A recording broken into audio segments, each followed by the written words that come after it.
Welcome back to episode 13 of Why Do I Do That? I have Gav with me today. Hello. He is jumping on to give his perspective on a subject that is very interesting, which is people who avoid therapy. So the question was, why do I avoid therapy even when I have so much trauma? Now I have like a kind of clinical healing perspective on this, but I am someone who is like so intense and I just jump into things, and if something scares me, I'm just like, oh, what's that thing there? What's that button? I'm going to jump in. And so I feel like Gav is the perfect person to give a voice to the people, to give a voice of, because he is kind of new to, I'll let you talk about that. But you're kind of new to this stuff. I mean, you've done some counseling and things in the past, but like, why do you think that people avoid it at all costs? Look, I've always sort of been, I guess, I had a lot of friends that have gone through like traumatic things, there'd be breakups or whatever it might be, and I always sort of play the therapist to them, even though it's not my background at all. Yeah. But I don't know, I reckon you're easy to talk to. Yeah, I tend to find that I'm the go-to person for a lot of my friends, not all of them, but a lot of them. I think that it could just, or a big part of it could be that it's just the feeling of talking about something that makes them so uncomfortable, and also doing it to a complete stranger as well. I think going into those things can make you very vulnerable, or you are putting yourself out there, so you're very vulnerable. And it's just something that people don't like feeling. Yeah. Yeah, vulnerability is like, ugh. It is a really uncomfortable feeling. Yeah, so you think people avoid it because they avoid that vulnerability. So generally, if you have something that is affecting your life that much that you feel like you need to work on it, or you should go speak to someone about it. It's big enough that... It's big enough that it's affecting you, and therefore you don't want to talk about it because it's big, but you do want to talk about it because you don't want it to affect you anymore. Okay.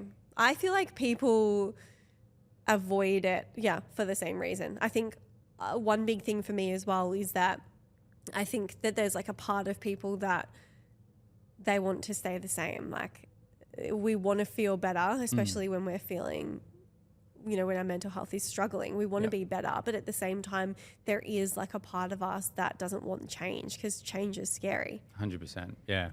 So it's like, even if this thing works, it's like, then what? Yeah. Like, then what if I get better, and then what after that? So like that's the change in itself that's scary.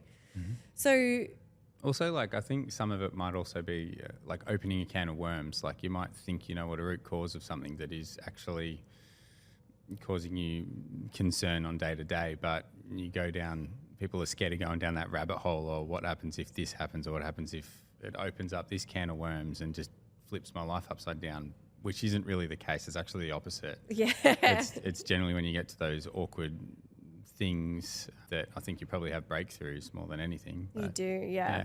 But I totally relate. I think there's so many people that say to me, like, I don't want to open the box. Yeah. Yeah. And I feel like you've even been like that a little bit when we've done like, when I've done like a healing session on you. Yeah. And you've been like, why are you asking me about that for? I'm like, because it's related. You're like, how is that related? Yeah. Where are you going with this? Yeah. Don't open that box. Don't go down that don't go down that corridor. 100%. I haven't done... Well, before being with you, I hadn't done any healing, or it just wasn't something that I was exposed to. And it's something that I have always been, I guess, intrigued by. And the first time, like, we've done hypnosis and a bit of breath work and stuff like that, it's something that was completely foreign to me. First time I did breath work was awesome. I think I was just wetting myself laughing the whole time.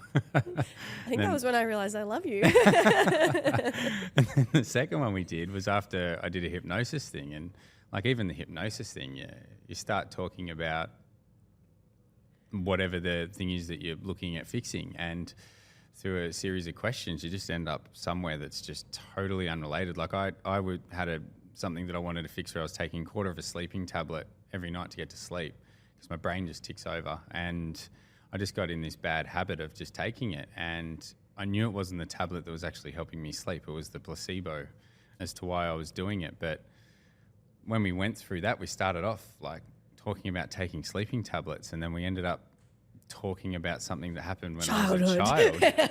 I'm like, It's always childhood. How the heck have we ended up here? But through doing that, it just, I don't know, it just kind of showed me that you don't know where these things are going to go. And even after going through that, going into other breath works and things like that, I've been a little bit more conscious, or not conscious, but I don't know. You do get a worry about it. You're like, oh, where's this going to end up? What's this going to uncover? It kind of comes back to the thing, if it's not broken, don't fix it. But that's so funny. I'm the opposite. I'm like, if there's any hint of anything there, let's get to it. Yeah. No, but I am the same. I have that same every time I go for a healing session. If something's like coming up in my life that I want to work on, I'm excited for it. And then as soon as I get there, I go, oh, what's it going to be?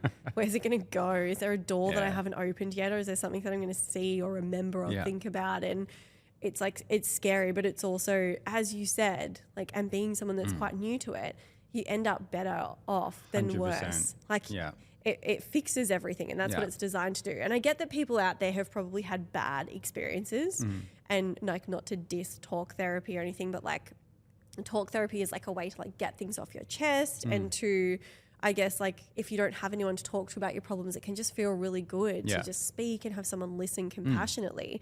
But sometimes for people with trauma, with like reoccurring things, it doesn't really, if you had just like sat down to someone and said like, I can't stop taking a sleeping tablet every night, they would be like, oh, just try not doing it. Like, there's no like, but when you actually start to do this deeper work, it can be a little bit scary because it gets to the bits that you don't necessarily the root cause want to look at. So, and that's when you feel uncomfortable. But in saying that, it's like, it works. 100% it does. It works rapidly, and it works properly, and effectively. Properly, effectively. But it's that I think people get a bit jaded with, like, they go and they find a therapist and they open up and they talk about everything, and then they don't get better, and then they end up not wanting to open up again because they're like, it doesn't work. I went and spoke to that person for a year and nothing changed, and so people kind of lump everything in together as well. And then they think that nothing's going to help them. I've got a good friend of mine. He's got himself caught up in like a whole bunch of just bad stuff, and he's kind of gone down this path. But I remember when he was growing up, he had he suffered from a few things. He sort of had mental health issues, depression, anxieties. He spoke to different therapists, and I think it was also that like, it depends on who you're going to see as well. I know that he went to some therapists and he'd just come out and nothing had changed. But then he went to other people to get, I don't know, he'd speak to other people and they were more relatable or gave him coping techniques. So I think it also depends on who you're actually seeing as well. I think you were telling me a story about a therapist that actually came to you and wanted to know what you did because they had a client. Well, you could probably tell the story better than I can. But she was a psychologist, and she'd been a psychologist for like 30 years, and she had a client who had been she had been seeing her for a decade, and she'd been making no progress, and she was draining her soul, and she came into me and she sat down and she said, I'm a psychologist. And instantly I was like, oh gosh, okay, here we go. And she said, I just want you, I've got some traumas I want you to help me with. I want to see what you do because I have this client that I've been working with for 10 years with no change. And she came to you for one session, and I actually can't believe how different she is. And so part of it was me explaining to her what I would do and how I do it and how it works, and her just absorbing it. And then we did it for her too, and she ended up studying with me. Doing your course, I think, didn't she? She did my course, so it is just like about finding something that works. And if I kind of like bring it back to the question, I guess the fear is like that if you open the box, you're going to open the box and you're going to be like, you're going to bring up all this shit, and you're going to be depressed, and you're going to end up with mental health issues because you're bringing it all up. That's why people don't go into it, because they think I'm going to get worse. And the reality is, if you find something that works, you're not going to get worse. You're going to get better, and you're going to get better quickly. I think another thing which could be thought about by some people is, I've got this massive trauma that I need to deal with or I want to deal with. But if I go see a therapist for one session, we're opening that can of worms, I'm not going to get results for a very long period of time. And then it's just like open trauma for that period of time. Yes. I think that might be a concern with some people as well. 100%. Yeah. I have people that come to me that say, like, I just want it fixed now. Like they don't want to live with it for a long time. And I guess that is the con of talk therapy. I have clients that when they sit down and if I know through their form that they've done a lot of talk therapy in the past, I'm like, so this is the complete opposite. Instead of me just being like slowly getting to know you for the first session / 3 sessions. What is the trauma? I'm just literally going to be like, so what's the problem? What's the worst thing that's ever happened to you? And people are so, like, I have got that reputation now, so people come to me expecting that, which is kind of good. But every now and then I get a referral from someone and they have no idea what I do or how I work, and they're like, oh. But it works. It does work because you're getting to the root cause straight away. You're not actually like, you're not around the bush. Why would you tiptoe around it? Especially because I work with big trauma.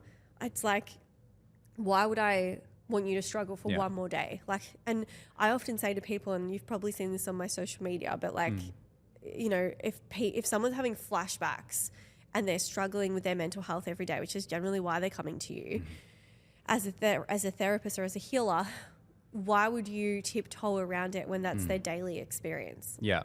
Like people say they don't want to go into it, but they're struggling every day. Yeah. So it's kind of like ripping a Band-Aid off, isn't it? It is. They're like just like peeling it. Like, and it's way worse when you just really peel it. slowly just pulling the leg hairs off. Yes, every little leg hair. Or you can just rip it and be done with it. They're doing it for years though. Yeah. And they're like developing or like collecting all these coping mechanisms that are making them worse and worse. Yeah. Whether it be addiction or whatever it is, but they're like getting all these coping mechanisms that are making them worse and worse over time. And it's like a stacking effect. So I feel like the message is like, the worst thing that could happen is if you open the box is that yes, you do have to feel it all, and it can be uncomfortable and to confront it and to have it come up. But regardless of whether you open the box or not, you're still carrying it.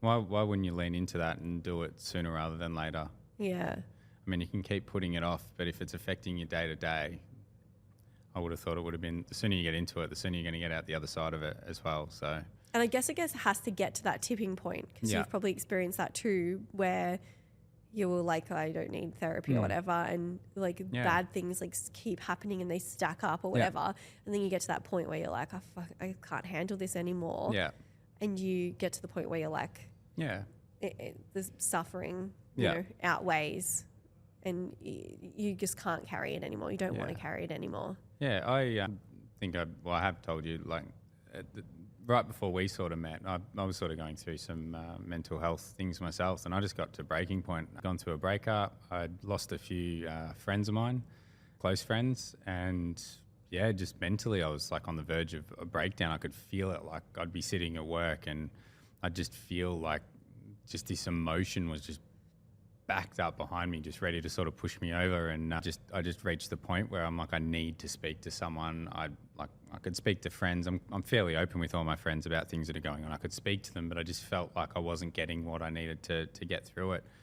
And I remember I booked in to see a therapist, and I walked in and pretty much just broke down in front of her. I didn't even get to say anything. I just just broke down, and instantly, like through just talking about everything that was happening, I just instantly felt so much better.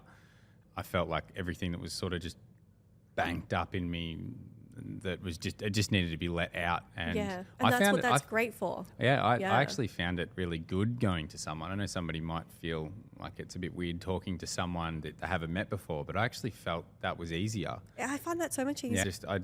I just felt so much better after leaning into that. Yeah, and letting it all out. 100%. Yeah. And then not only that, but talking through it and actually going through, and I know it's a little bit different to what you practice, but I guess getting coping mechanisms as to what to do next time those feelings come up, understanding why you're feeling those feelings. I was lucky that the therapist which I spoke to I found them very helpful. But there are definitely like good examples. Well, 100%. But there's also like I'm fortunate enough that I have had a pretty good upbringing. I haven't got any like major traumas, but there are a lot of people out there that do have these major traumas, childhood traumas, or a lot of what you deal with that I think hang on to it, that are scared of going and speaking to people. But I think, there's different therapies for different levels of trauma. Definitely. And for that person that asked the question of like, why do I avoid it when I have got so much trauma? Like that would probably be that case of like finding the right person to help you. Finding the right person to help you. 100%. Yeah. Awesome. Well, I feel like this was a great chat. Yeah. I thank you for listening. Thanks for coming on. No worries. And if anybody knows somebody who needs to hear this, please share it.